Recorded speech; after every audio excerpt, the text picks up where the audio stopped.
మొన్నటికి మొన్న వైఎస్ జగన్మోహన్ రెడ్డి వాళ్ళ తాత రాజారెడ్డి ఒక శుద్ధపూస అని ఆయన్ని టీడీపీ వాళ్లే చంపేశారని చెప్పారు. కానీ నిజంగా ఆయన శుద్ధపూసేనా? అసలు చరిత్ర చూస్తే ఆయన సామ్రాజ్యం వెనుక ఎన్నో నెత్తుటి మరకలు, రాయలసీమను వణికించిన భయంకరమైన ఫ్యాక్షన్ కనిపిస్తాయి. 1966లో కడప జిల్లా పులివెందుల పోలీస్ స్టేషన్ లో రౌడీ షీట్ నంబర్ 95తో ఆయన నేర చరిత్ర మొదలైంది. లక్ష్మీ మినరల్ ట్రేడింగ్ కంపెనీలో రాజారెడ్డి మొదట ఒక మామూలు గుమస్తా. ఆయన్ని నమ్మి యజమాని వెంకట నరసయ్య ఆయనకు కంపెనీలో వాటా ఇచ్చారు. కానీ ఆ మైనింగ్ వ్యాపారాన్ని లాక్కోవటానికి 1975లో తనకు లైఫ్ ఇచ్చిన ఆ యజమానినే రాజారెడ్డి దారుణంగా చంపించారు. ఆ తరువాత ఆధిపత్యం కోసం ప్రత్యర్థులపై బాంబులు వేయటం, నరకటం మొదలు పెట్టారు. పులివెందులలో ఊసన్న అనే ఒక ఎస్టీ వ్యక్తిపై కిరోసిన్ పోసి బతికుండగానే తగలబెట్టాడు. ఈ అరాచకాలను ఆపటానికి అప్పట్లో దేశంలోనే అత్యంత కఠినమైన మీసా చట్టం పెట్టి మరీ ఆయన్ను జైలుకు పంపారు. రాజారెడ్డి కొడుకు రాజశేఖర్ రెడ్డి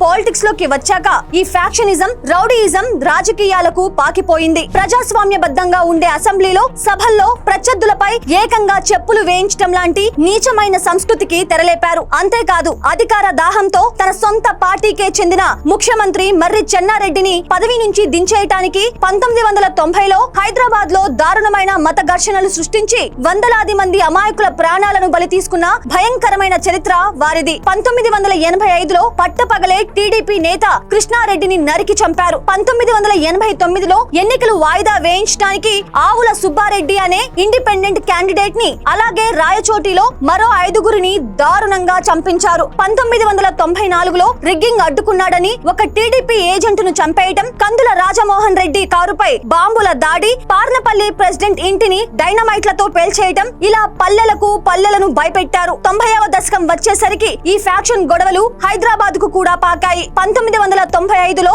రాజగోపాల శర్మ హత్య, సిటీ నడిబొడ్డున బాంబు దాడులు, మేజర్ జనరల్ సోమనాథ్ పై దాడి లాంటివి రాజారెడ్డి అరాచకాలకు ఉదాహరణలు. సచివాలయంలో వైఎస్ పై దాడి జరిగినప్పుడు ప్రాణాలు కాపాడుకోవటానికి ఆయన కుర్చీ కింద దాక్కోగా ఒక సెక్షన్ ఆఫీసర్ ప్రాణాలు కోల్పోయాడు. ఈ ఫ్యాక్షన్ ను అణిచివేయటానికి ఉమేష్ చంద్ర లాంటి ఎంతో మంది నిజాయితీ పరులైన పోలీస్ అధికారులు సైతం ఇబ్బందులు పడ్డారు. దశాబ్దాల పాటు రాయలసీమలో నెత్తురు పారించిన రాజారెడ్డి చివరకు 1998 మే 23న వేముల దగ్గర ప్రత్యర్థులు వేసిన బాంబు దాడిలో చనిపోయారు. ఆ కేసులో ఉన్న పేర్ల పార్థసారథి రెడ్డి మొన్న మధ్య ఒక ఇంటర్వ్యూలో మాట్లాడుతూ రాజారెడ్డి ముందు మా వాళ్ళను చంపాడు, ఆ కక్షతోనే ఆయన్ని చంపాల్సి వచ్చింది అని ఓపెన్ గానే చెప్పారు. ఒక గుమస్తాగా చేరి లైఫ్ ఇచ్చిన ఓనర్ ను చంపేసి అమాయకుల ప్రాణాలతో ఆడుకొని రౌడీ షీట్ నంబర్ 95గా రికార్డులకెక్కిన ఒక ఫ్యాక్షన్ డాన్ ను ఇప్పుడు శుద్ధపూస అని చెప్పటం జనాలను మోసం చేయటమే అవుతుంది.